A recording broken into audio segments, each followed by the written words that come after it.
The relationship edge is a reminder that business always has and always will be about building relationships.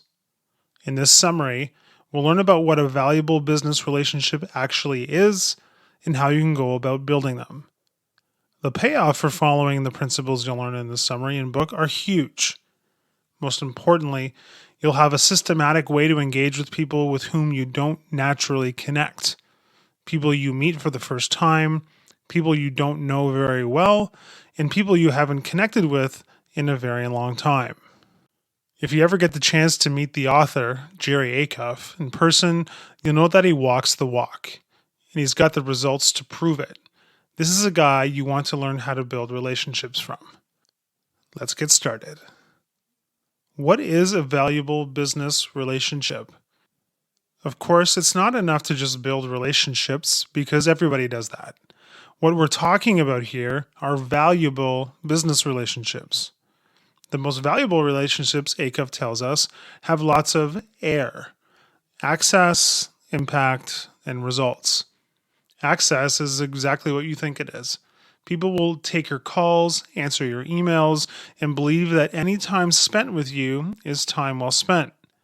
Impact means that you have an opportunity to influence the relationship in a positive manner, and vice versa. Last but definitely not least, there's results. Without it, you don't have a great business relationship. You have some rapport and maybe even a friendship, but not a successful business relationship. When we have a valuable business relationship, people are proactively doing things to help each other succeed.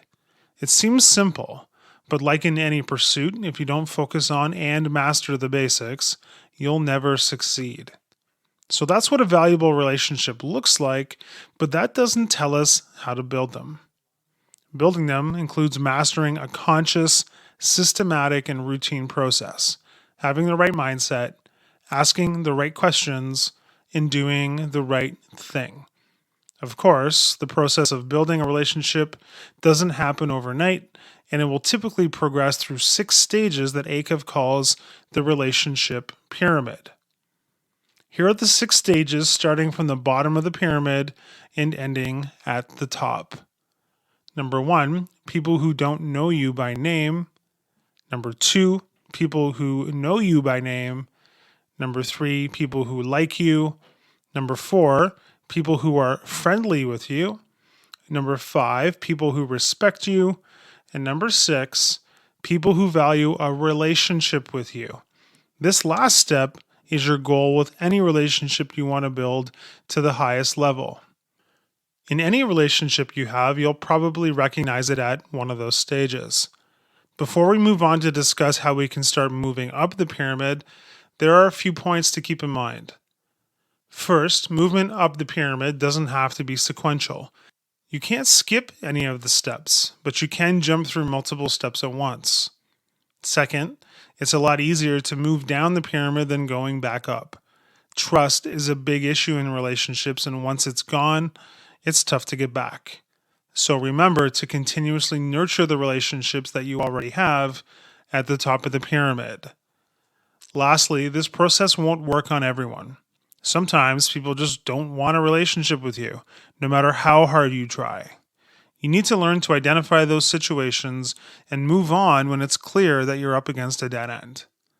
Now let's move on to the tools you can use in building a valuable business relationship.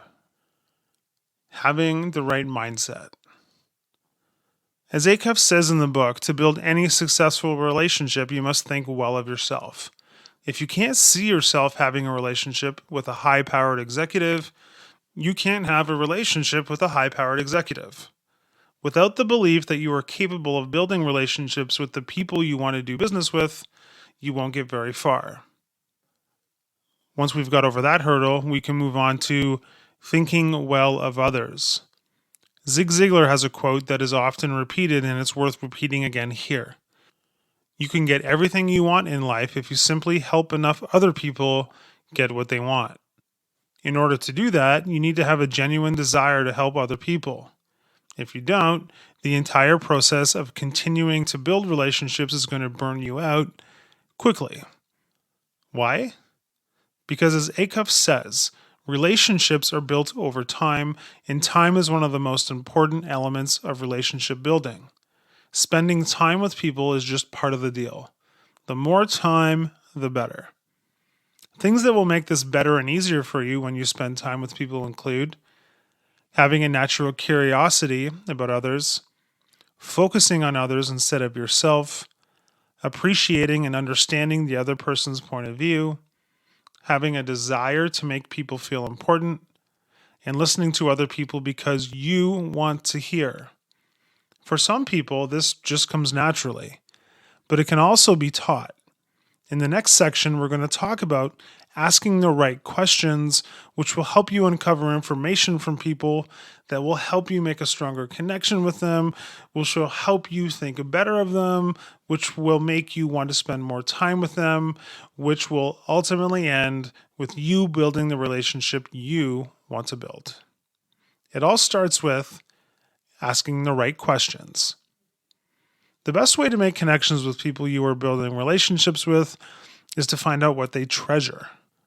As Acuff points out, if you know what and who other people treasure and you act on that information to show you care, they are much more likely to tell you what they need professionally.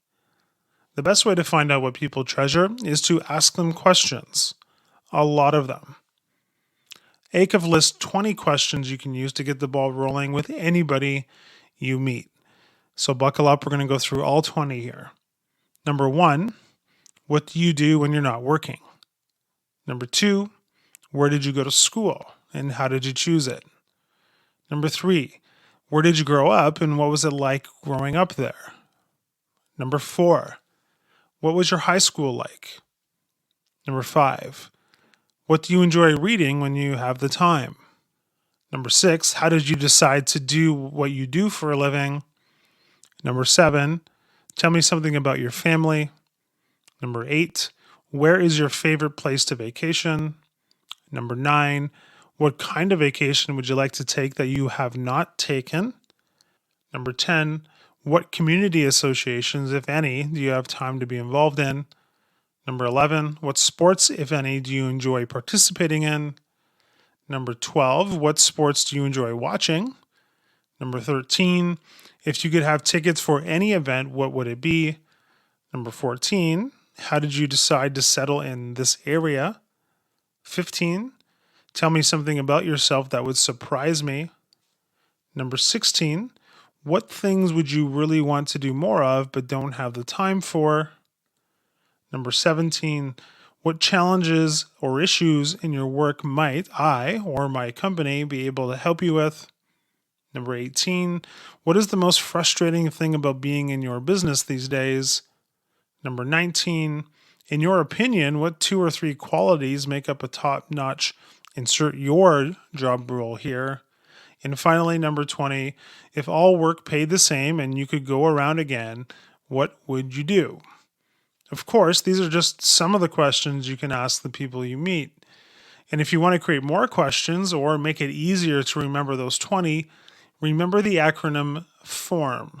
It stands for family, occupation, recreation, and motivation, as in what motivates them in life. Asking questions about those things will always get you to uncover the things that they treasure. Asking these questions right.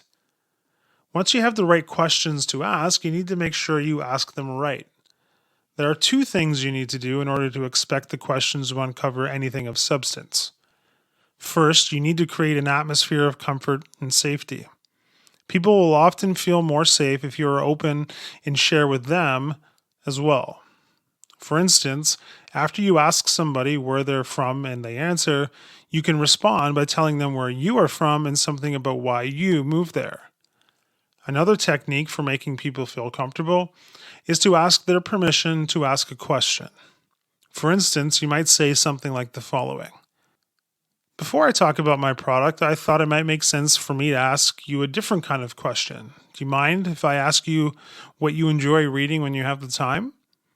As Acuff points out, almost nobody will answer no to the permission question, giving you the ability to continue asking personal questions and building the relationship on a personal level. The second thing you need to do is ask good questions. A good question doesn't suggest an answer and invites the person to answer openly and honestly. When you transition from personal to business questions, the best questions are the ones that get your prospect to think differently about an issue than they did before. Now it's time to move on to doing the right thing. As Acuff points out, relationships aren't built on your mindset or the information you gather, they are built on your actions. Ultimately, you don't build them on what you say, but on what you do and how you do it. One way to show that you value a relationship is to give inexpensive, unexpected, and thoughtful gifts based on information they have shared with you. Let's say that somebody told you that they really enjoy a particular author's work. And let's say that you happen to be at a conference where that author is presenting. You might suck it up and stand in line to get an autographed copy of that book to send to them. But as Acuff points out, gifts like golf balls, pens, or coffee mugs with your logo on them don't count. Neither do things like dinner or taking somebody out golfing. Those things don't show any special thought or care for the person you were trying to get closer to. Those are expected and thoughtless gifts. Other things you can do to show you care about them is remembering important dates like their birthday or wedding anniversary, important family names, or special interests the person might have. Being alert for when something relating to those things pops up and acting on it in a timely manner will go a long way in building the relationship. Another thing that most people value highly in a business relationship context is access to people they view as important. So if you know somebody that the other person respects and looks up to, find a way to connect them to that person. You can also remain alert to major events in their lives. Things like a marriage, promotion, or a negative event like a serious illness or a business downturn stand out here. When it comes to the negative major events, most people turn away. If you are genuinely trying to build a real relationship with these people, being there for them in good times and bad are opportunities to bring you even closer. Now let's move our attention to pyramid hopping. Building relationships takes time and work, but sometimes there's a path to accelerate the process, and it's called pyramid hopping. This is when you actively pursue contacts by leveraging the relationships you have with people on your relationship pyramid. The higher you are on somebody's pyramid, the stronger the endorsement you are likely to get when he or she introduces you to the person you are trying to connect with. As Acuff says, it's the difference between, I don't know him very well, but I've been in some meetings with him and he seems like you two might have something in common, and you need to meet Jerry because he can help you. Just like everything else to do with relationships, it works better if you have a strategy. The heart of the strategy involves 3 steps. First, you need to uncover who has you at the top of their pyramid. You should have a pretty clear sense of this already. But to be clear, it doesn't include every one of your 500 plus LinkedIn connections. Second, you need to uncover who is at the top of those people's pyramids. Those are people you'll most likely get a strong introduction to. This typically requires asking them specifically who they know in a particular field that you want an introduction to. Third, when you ask for the introduction, you need to be as specific as possible about what you are asking for. The more specific you make your request, the more likely it is that you'll get the introduction that you're looking for. So in conclusion, as we continue to dive deeper into technology and tools designed to help us create connections with people, it's easy to forget that we still need to build real relationships with people based on principles that work. Building and maintaining meaningful relationships has always been and always will be critical to your success in business or your career. So as we wrap up today, think about one specific action you can take to climb your way to the top of the relationship pyramid with just one of your contacts. Do that, and then keep doing that every single day for the rest of your life. And eventually, you'll get exactly where you want to go. Hi, I'm Rhonda, and this is an exclusive audiobook video recorded for the Audiobook Master Channel. Enjoy your audiobook and have fun learning. Don't forget to subscribe and hit the notification button so you'll get updated on our next upload. If you liked the video, give us a thumbs up and say your thoughts about the book we just covered. Do you want to listen to a summary or review of a book that we haven't covered in the past? Say it in the comments below or send us a message. Don't forget to check our other uploads. Enjoy listening!